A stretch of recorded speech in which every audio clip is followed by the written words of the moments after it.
Welcome to the Theory of Computation crash course. This is part 1 of 3 of the course, and throughout the course we will be looking at 3 main things. The first part, which is this one, would be looking at the mathematical prerequisites and a quick run through of that. The second part would be focusing on flow of information, algorithms, automata, parsing, Turing machines, and the final part would be on the concept of decidability and undecidability. So first, let's begin by motivating a bit on why we study theory of comp.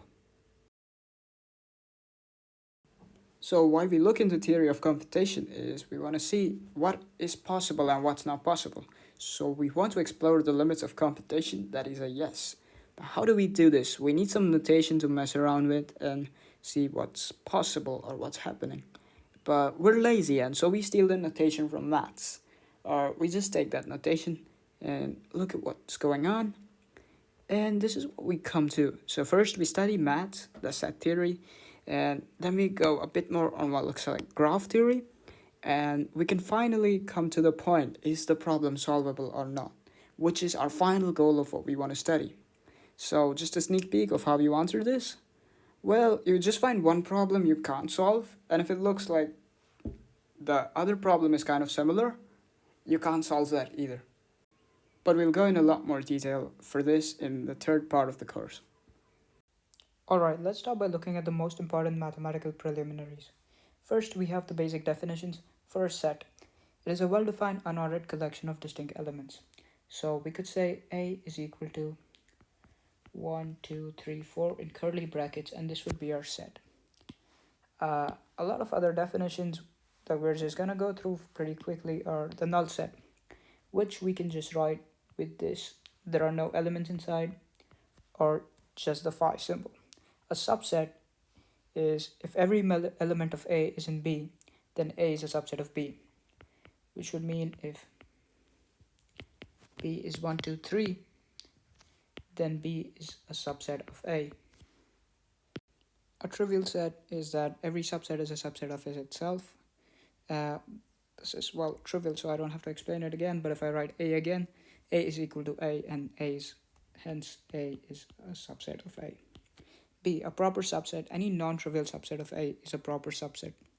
So B is, in fact, in this case, a proper subset of A. But if we would have that B is equal to 1, 2, 3, 4, right? In this case, A is equal to B, and therefore B or A would not be a proper subset of B. So another implication here would be that A is a subset of B if for A not equal to B.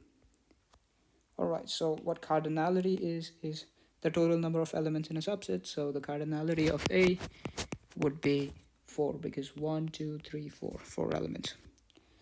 Alright, something a bit more interesting what a power set is. If A is a finite set, then all subsets of A is called a power set of A. So for example, if we have A is equal to 1, 2, 3, the power set of A would be all possible combination of subsets of A. We start from the null set, then we have 1, 2, 3, and then combinations 1, 2, 2, 3, 1, 3, and then 1, 2, 3. What we see here is that the cardinality of A was 3 here, which means the cardinality of the power set of A would be equals to 2 times 3, which would be 8. And indeed we have 8 elements here. 5, 6, 7, 8. Okay, next we have the Cartesian product, which is a bit like the dot product, and if you don't know about it, don't worry about it. So let's start with A, which is AB, and B is equal to 1, 2, 3. So we start the cross product set by taking A and multiplying it with, creating separate sets for A1, then A2, then A3, and we do the same thing with B, and then we have B1, B2, B3. So if we let the cardinality of A be n and B be m, then the cardinality of the Cartesian product set would be n times m. And in fact, here we can see that it's 2 times 3, which is 6, and we have indeed 6 elements here. Alright, on to something really interesting. So first, relations. Let's look at the example we have written down here before. So before we calculated the cross product for A is equal to AB, and now let's take the set ABC and the set B is equal to 1, 2, 3. And we see that this is the cross product of these two sets. Now, relations between these two sets are basically somewhat like what we had in the power set, which are the sum of all possible subsets. So as you can see, we can keep writing down relations like A1, A2, A1, A2, A3, A1, A2, A3, B1, which could just be all the possible sets. I could just come up with one right now, A1, just pick one in the middle, B2, C3. Now what's different in this case from power sets is that we have two sets here that we are relating to each other. That is why it's called a relation and not a power set. Now let's just go through the definition pretty quickly. So for two sets A and B, every relation from A and B is a subset of A cross B. So all possible subsets of A for B is a relation of A on B. And as we can see written down below, the number of total relationships possible would be 2 raised to m times n, like we looked at before. Now I know what I said was I was relating a relation to a power set, but that is actually kind of absurd to look at, because what we have for a relation is that A cross B is not equal to B cross A. This is because I've used the simple brackets here, which say that the order does matter, and not the curly brackets, where the order does not matter at all. So for here, 1, 2, 3 is equal to, well, 3, 2, 1, for example. And in this case, 1, 2 is not equal to 2, 1. What we have in a relation is that inside the set itself over here, we have these simple brackets, which means that the order does matter. And so A cross B is, in that case, the first element would have looked something more like A1, 1 comma A, 1 comma B, 1 comma C. So in fact, a relationship or a relation of A on B, as I've said above, a relation of A on B is not in fact the same as a relation of B on A. Alright, let's look at what reflexive relations are. Much easier than it looks. A relation R on a set A is said to be reflexive if x comma x belongs to the relation for every x that is in the set A. Let's look at this with an example. So if we have the set A, which is 1, 2, 3, and B, which is also 1, 2, 3, this basically means A is equal to B.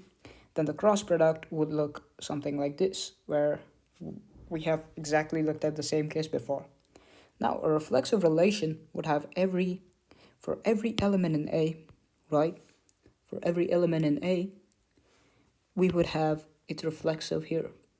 So if we take an element in A, right, simply just 2, for example, then 2 comma 2 would exist in the reflexive relation. If we take an element 1, this would exist. If we take element 3, that's the only one left, this would exist.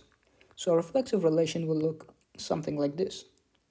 Now, another case that we are just looking at is that even if we add an extra 1 comma 2, but we still have the base reflexive set, it is still reflexive, because it still satisfies this definition. A non-reflexive set, however,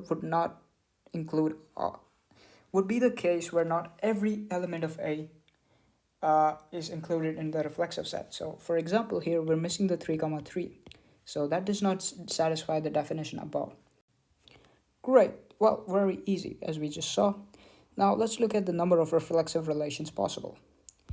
So looking at the case for a Cartesian product with itself, so A comma A, or what we saw above was that A is equal to B. So the basic case was the same, it's still A cross A that we looked above.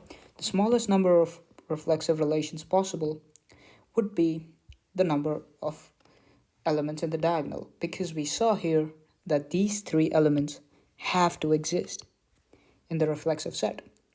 So it would just be the cardinality of A, which is 3. As we can see, 3 elements in A, 3 elements in the reflexive set. The total number of reflexive relations possible, we would get this basically by using this example here.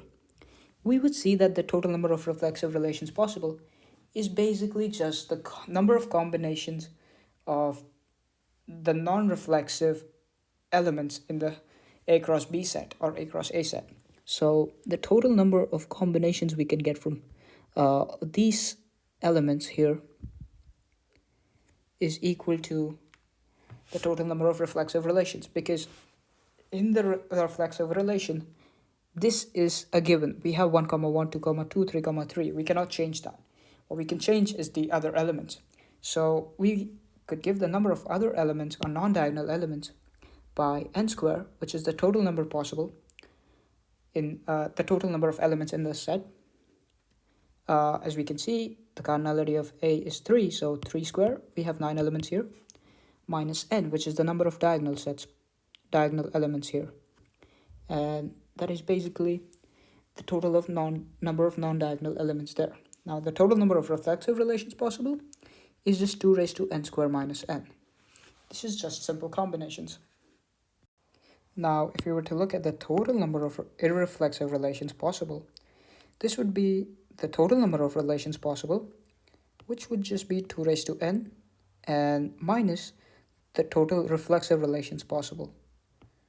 That is, as we calculated above, n square minus n. So this is the total number of irreflexive relations possible. Irreflexive relations, easy considering what we looked at before. So where x is the element in the set, so if A is equal to 1, 2, 3,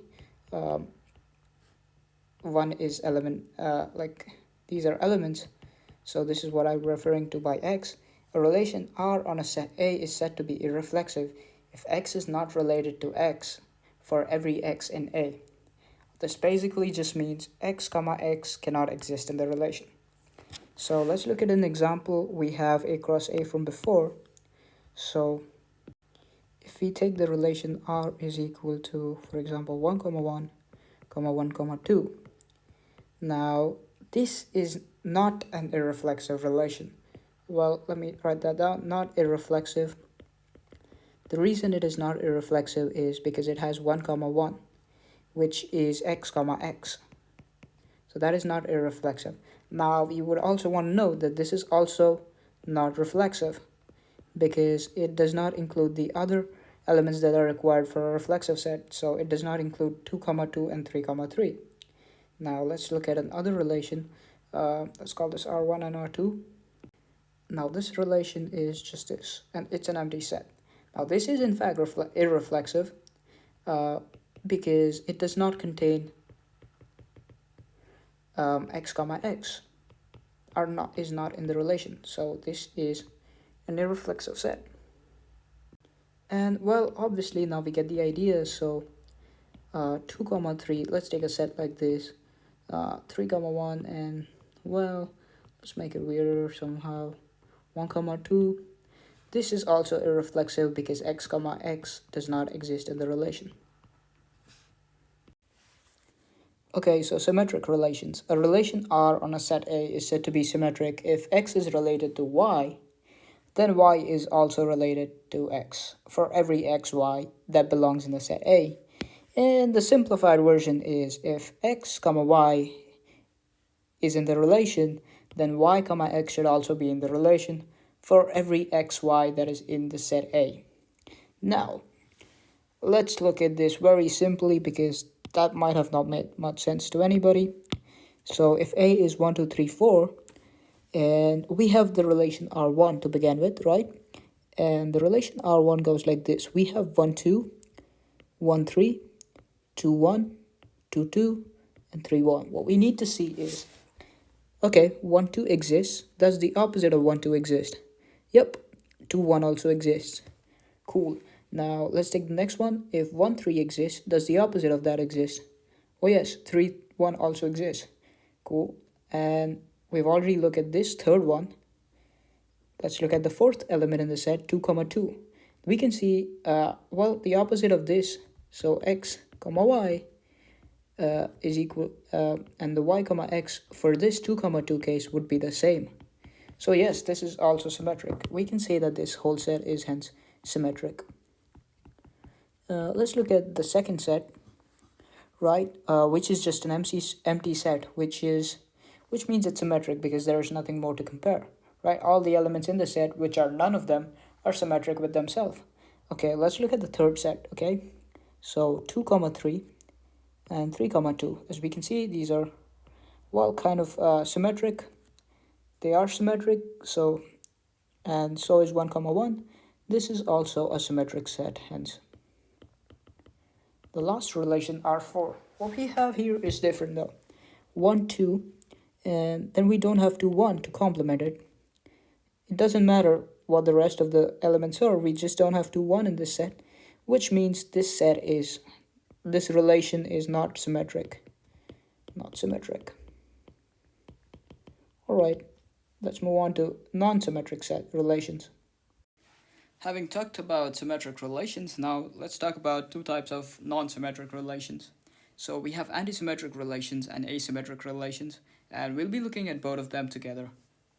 Okay, so let's look at what an antisymmetric relation is first. So a relation R is said to be antisymmetric if x related y and y related x. Then x is equal to y for every xy that belongs to A. Or in simpler terms, if x comma y is a part of the relation, then y comma x must also be a part of the relation if and only if x is equal to y for every case that x and comma y belong to A. Okay, now let's look at an example. So this is actually kind of conditional.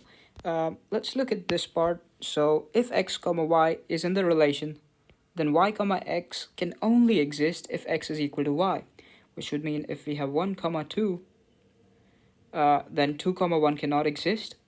But if we have 1 comma 1, then it does mean that 1 comma 1 can exist again. Or, well, we could just write it once. So let's look at the first example. Here we have the set 1, 2, 3, and the first relation 1, 1, 2, 2, 3, 3. What we see is that x comma y, in this case 1 comma 1, they are the same. X comma y 2 equals to 2, 3, 3, which would mean that the first relation is definitely an antisymmetric relation. The second relation here, which is 1, 1, 2, 2, 3, 3, as we can see, these parts are already a part of the relation from the one above. But the remaining parts, 1, 2, 1, 3, and 2, 3, are also part of the relation because x is not equal to y. What I mean is, since 1, 2 exists, 2, 1 doesn't exist. Since 1, 3 exists, 3, 1 doesn't exist. And similarly for 2, 3, 3, 2 doesn't exist in the same relation, which means it is antisymmetric. Let's also take a look at what an asymmetric relation is. So a relation is said to be asymmetric if it is both antisymmetric, what we just looked at before, and irreflexive. A quick revision from before: irreflexive basically meant that the relation would not have any such elements that are x comma x, which means that the first example here, R1, from the same set from before of 1, 2, 3, A equals 1, 2, 3, the first relation 1, 2, 2, 3, and 3, 1 is asymmetric because it does not have any repetitions of x comma x. The second one, 1, 1, is not an asymmetric relation because we do have repetitions here, which is 1 comma 1, and that is why this could be an antisymmetric relation but not an asymmetric relation. What we have for the second one is, the third one is that we have 2, 1 and 1, 2. Now definitely we do not have x comma x here, but this is also not antisymmetric, which means it's not asymmetric either because 2, 1 exists, 1, 2 also exists. It cannot be an antisymmetric relation and hence not an asymmetric one. Alright, let's look at what transitive relations are. So let's go through the definition together first. A relation R on a set A is said to be transitive if x is related to y and y is related to z. Then x is related to z for every x, y, z that belongs to A if x comma y is a part of the relation and y comma z is also a part of the relation, then xz should also be a part of the relation itself. This is much simpler than it sounds. It basically means that if in simple terms, if A and B are related, and if B and C are related, A and C should also be related. Let's look at this with a few examples. So for the set 1, 2, 3, we have 1, 1 and 2, 2 as the first set, and this is transitive for a reason, that is x, y and y, z simply doesn't exist here at all, which means it is still transitive. But if x, y and y, z did exist, let's look at this.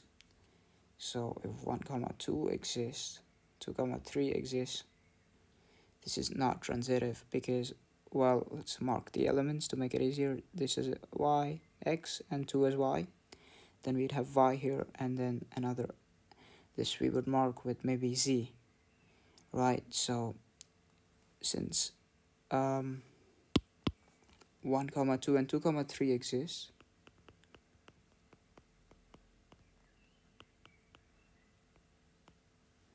um, 1, 3 should also exist, because if these two are related by 2, then x and z should also be related. And to make this relation actually become transitive, we would have to add another element, 1, 3, which means at this point this relation is not transitive. And the first one is, in fact, so let's mark that.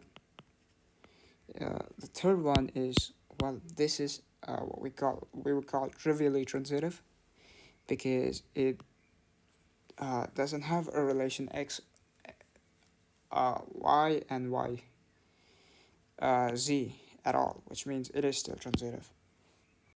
Let's look at R4. Here we have a relation with 3 elements.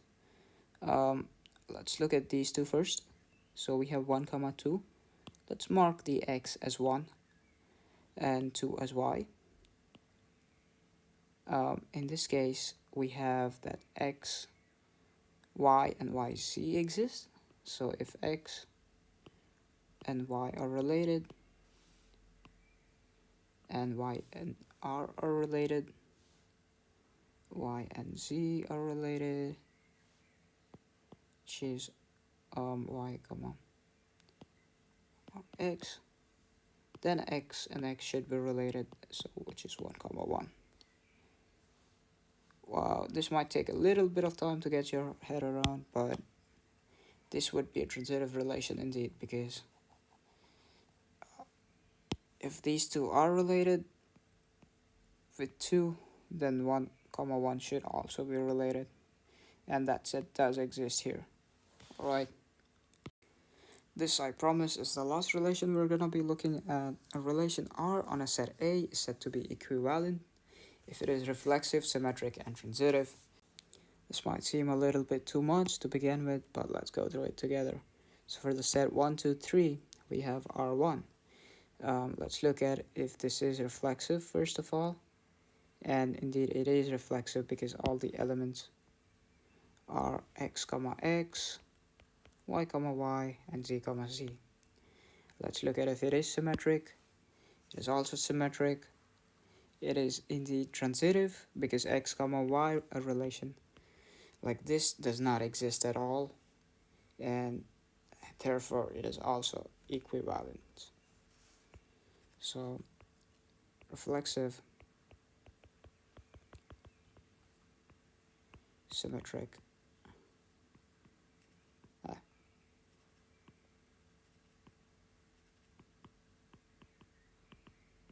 transitive, and therefore equivalence. And I suggest that you go through the rest of the examples yourself, but let me just write down which of them are actually equivalents. So the second one is in fact reflexive. Check this again for yourself. Symmetric. It is transitive, and therefore it's equivalent as well. The third relation is reflexive, as we can see, but it is not symmetric, so this would not be an equivalence relation. The fourth one is, well, it's not reflexive at all to begin with because it's just an empty set, so it's not even reflexive. It's not equivalence.